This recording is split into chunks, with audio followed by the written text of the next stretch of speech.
আসসালামু আলাইকুম। তোমরা যারা গুচ্ছে এক্সাম দিবা, বিজ্ঞান বিভাগে হাতে গোনা আর ১০ থেকে ১১ দিন আছে। ভিডিওটা মূলত তোমাদের জন্য। দেখো, সবাই কিন্তু এই সময়টা পড়বে। কম বেশি ভালো স্টুডেন্ট, খারাপ স্টুডেন্ট সবাই পড়বে। কিন্তু সবাই কিন্তু চান্স পাবে না। এটাই হচ্ছে রিয়ালিটি। এখন তোমাকে ওই সবার কাতারে যাওয়া যাবে না। একটা নির্দিষ্ট ধাঁচ অনুযায়ী আগাইতে হবে। এখন এই ১০ দিন আছে, অনেকে ভাববে যে এই ১০ দিনে আর কি করব? কিন্তু এই ১০ দিনে অনেক কিছু করা যায়। যদি তোমার ইচ্ছা থাকে। এখন অনেকে ভাববে যে আমার তো অনেক গ্যাপ আছে, এই গ্যাপগুলো পূরণ করি। কিন্তু জিএসটিতে কিন্তু গ্যাপ পূরণ করার মতন কোনো মার্ক লাগে না ভাই। জাস্ট একটু বুঝায় সুঝায় অ্যান্সার করে আসতে হয়। মানে এটা এমন না যে তোমাকে সব কিছু অ্যান্সার করতে হবে। এখন এই সময় অনেক পাবলিক কি করে দেখবা, রিভাইজটা দিতে পারে না ঠিক মতো। তুমি যদি শেষ মুহূর্তে একটা গোছালো রিভাইজ দিতে না পারো, তোমার আগের সবগুলো পরিশ্রমই বৃথা। তুমি ভাবতেছো, তুমি বইটা দেখতেছো, কিন্তু দেখবা তুমি পারতেছো। কিন্তু তুমি যখন একটু গাঢ়ত্বভাবে জিনিসটা দেখবা যে না, তুমি এই জিনিসটা ভুলে গেছো।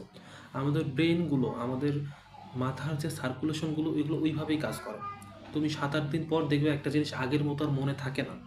এখন এই জিনিসটা তোমার মনে হচ্ছে যে না, আমি এটা দিলে পারবো, কিন্তু তুমি পারবা না। একটু ভালো করে খেয়াল করলে দেখতে পাবা। এই ক্ষেত্রে আমি আমার বাস্তব অভিজ্ঞতা থেকে বলতেছি যে রিভাইজটা, তুমি যে অধ্যায়গুলো পড়ছো, যে অধ্যায়গুলো জানো, তাও তোমার ওই অধ্যায়গুলো আরেকবার চোখ বোলা দরকার। কারণ এটা তোমার লাস্ট। কারণ এরপর থেকে আর তুমি হয়তো আর কোনো কোথাও ওইভাবে পরীক্ষাও দিতে পারবা না। এই জন্য প্রিপারেশনটা একটু জোরালোভাবে দিতে হবে।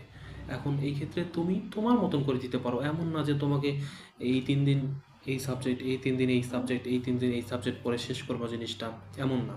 তুমি চাইলে তোমার যদি ইংলিশে ভালো প্রিপারেশন থাকে, জাস্ট ১ দিন অথবা একটা বেলাও সময় দিতে পারো। অথবা ১ দিন ২ দিনও সময় দিতে পারো। যারা হয়তো ইংলিশে গ্যাপ ছিল, আমি ভাবলাম যে এই ১০ দিনের আমি ২ দিন ইংরেজিতে দিব। এটা ব্যক্তিগতভাবে তুমি নিজেকে নিজে বুঝবা যে আমার এই মুহূর্তে কী প্রয়োজন। আর ওইভাবে কোনো রুটিন ওয়াইজ কোনো কিছু রিভাইজ দেওয়ার কোনো প্রয়োজন নাই। কিন্তু এতটুকু মাথায় রাখবা, তোমার মূল যে বিষয়গুলো আছে, যে মূল শর্ট সিলেবাসের অধ্যায়গুলো আছে, এটা তোমাকে ফুল একবার রিভাইজ দিতে হবে। আশা করি কথাগুলো বুঝাইতে পারছি।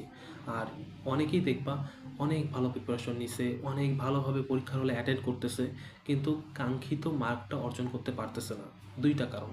একটা, পরীক্ষার হলের যে স্ট্রেস, যেটা ওইটা অনেকে মেনটেন করতে পারে না, মাথা ঘামায় ফেলে অল্পতেই। আর একটা হচ্ছে যে দেখবা তুমি জানো সব কিছু, কিন্তু ক্যান্সেল করতে পারতেছো না, তোমার মনে নেই। এই দুইটা থেকে একটু মাথায় খেয়াল রাখতে হবে। আর নেগেটিভ মার্কিংটা, তুমি না পারো সমস্যা নেই, কিন্তু নেগেটিভ খাওয়া যাবে না। বুঝতে পারছো? এইটা সন্দেহ না হয় এইটা, এই ধরনের কোশ্চেন